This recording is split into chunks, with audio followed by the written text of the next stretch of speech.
We're back in Toronto, that is right. A 25 car field across the streets of Canada's most populated city, tire barriers galore, and a previous 2022 winner returns to victory lane. What is going on, everybody? It's Reekser here, and today we'll be taking a look at what went on Friday afternoon, yet again another weird day for a Pinty Series race, as the series returned to the Honda Indy Toronto Circuit, aka Exhibition Place, for the Grand Prix of Toronto, also aka Race 5 of 13, a race that hasn't been run since 2019. If you haven't yet, I highly recommend you go back and watch my 4th race review video going over Race 4 at Eastbound Park in Newfoundland so you remain caught up on what has gone on so far this season. Also, don't forget to subscribe and click the notification bell so you don't miss out on anything else. Alrighty then, a return to one of the more prestigious circuits in the series' history. It's been very much missed, like many other tracks that lost dates due to the pandemic. The Pinty Series had just concluded their 4th race weekend of the 2022 season at Eastbound Park International Speedway in Newfoundland, with Marc-Antoine Cameron scoring his first win of the season in what was a terrific debut race for the Newfies. Now, it was time to pack up and head back to Toronto for a 35-lap race across the 1.755-mile-long street circuit while undergoing a 2-week break. The Grand Prix of Toronto was the first of 8 weeks in a row of Pintys racing, which may sound a bit strange to some, but welcome to the second half of a Pinty Series season. We begin our look at the race day with a recap of the practice and qualifying sessions that took place in the late hours of the morning, where 3-time Toronto Grand Prix winner Andrew Ranger, Kevin Lacroix, and Gary Clue captured the top 3 spots in practice. 2 unsurprising drivers, and one who has been on and off with his Toronto history. You can see there are a lot of underdogs and road course aces around the bottom of the top 10, including LP Montour, Daniel Boy, Mark Dilley, and Matthew Scannell. In qualifying, Ranger continued to show his fast pace with a top qualifying time of 1.26776, while LP Dumoulin and the last race winner in 2019, Alex Tagliani, captured the remainder of the podium spots. Once again, more road course aces towards the bottom of the top 10. Nice to see Sam Fellows in 12th, and it's unfortunate to see Brandon Watson fail to score a time due to an engine change. It seemed as though his weekend wasn't going to be at all positive with how the race went later that day, but we'll get to that later.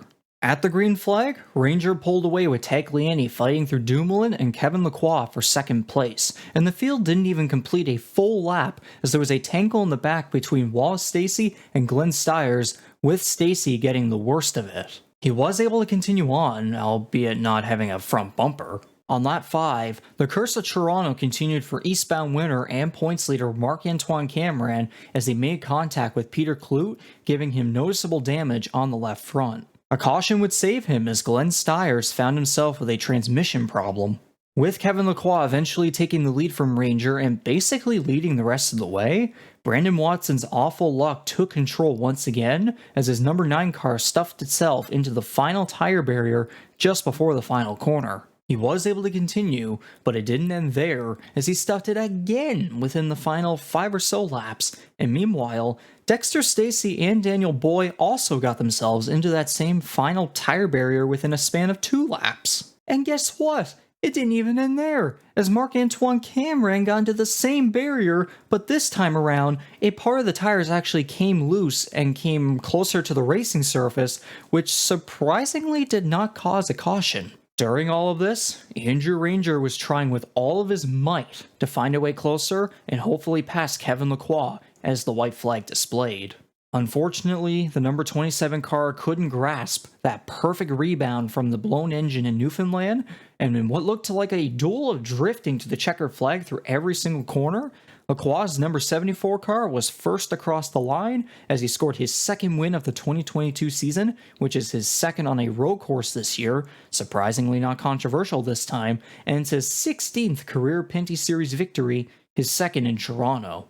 A Quebec driver winning on an Ontario track, I mean, that's common, but sometimes it gives me relatable vibes to the Montreal Canadiens beating the Toronto Maple Leafs, which, by the way, that's a huge yay. You can't tell me otherwise. That was just a funny thing I felt like saying. Sorry, Leafs fans. LP Dumoulin collected the final podium position, while Gary Clute and Alex Tagliani wrapped up the top 5, and the rest of the top 10 included Alex Gannett, LP Montour, Daniel Boy, Marc-Antoine Cameron, yeah, he's somehow still got a good finish, and Trayton Lapsevich. It's been a strange season for DJ Kennington as he finished 11th at Sunset and Mosport, then 3rd at both Chaudière and Eastbound, and now he's finished 11th again. Solid runs for drivers such as Scannell, JP Bergeron, Fellows, and Ray Jr. Courtmarsh, while some were left to be desired, sadly for Brendan Watson and Larry Jackson.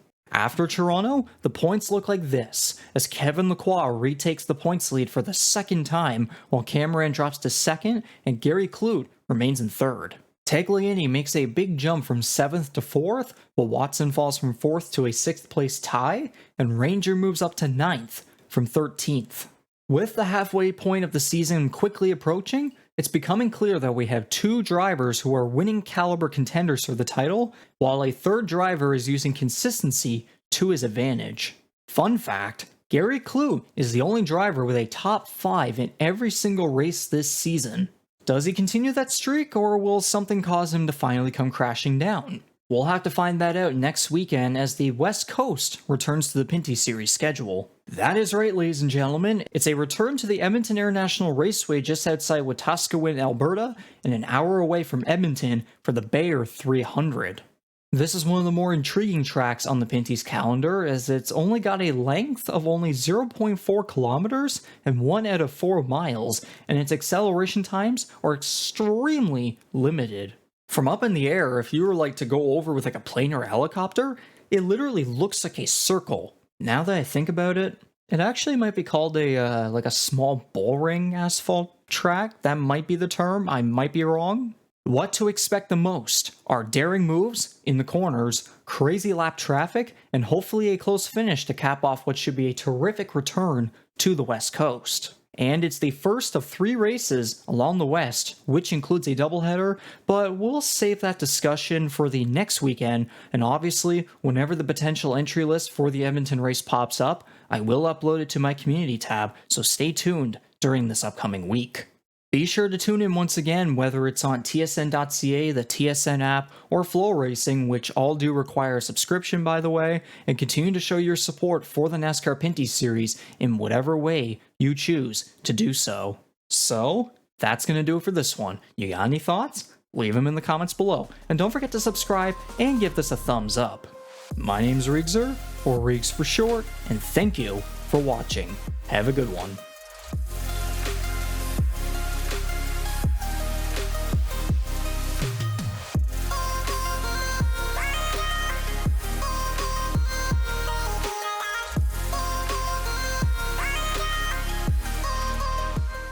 Wetaskiwin? Wetaskiwin.